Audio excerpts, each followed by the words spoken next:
Saudara, tim gabungan BPOM Provinsi Aceh bersama Pemda Aceh Utara melakukan razia jajanan berbuka puasa di Pasar Gedong, Kecamatan Samudra, Aceh Utara, Jumat petang. Dalam pemeriksaan tersebut, petugas menemukan makanan yang diduga mengandung borak.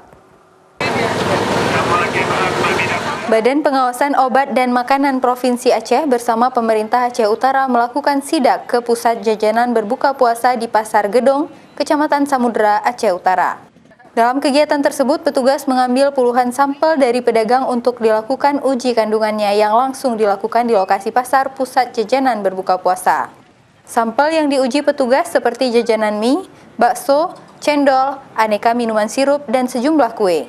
Dari hasil pemeriksaan, petugas menemukan satu jenis mie yang diduga mengandung boraks, sedangkan sampel lainnya petugas BPOM tidak menemukan kandungan zat atau penyedap berbahaya. Setelah kita uji dengan menggunakan test kit, dari 25 sampel itu ada satu sampel yang diduga mengandung boraks, itu dari sampel mie.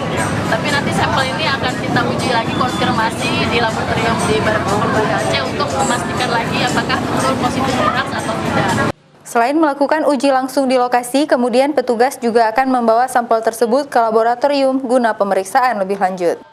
Sedangkan bagi makanan yang ditemukan adanya kandungan zat atau penyedap berbahaya akan dilakukan pembinaan bagi pedagang yang bersangkutan. Zikri Maulana, Kompas TV, Aceh Utara.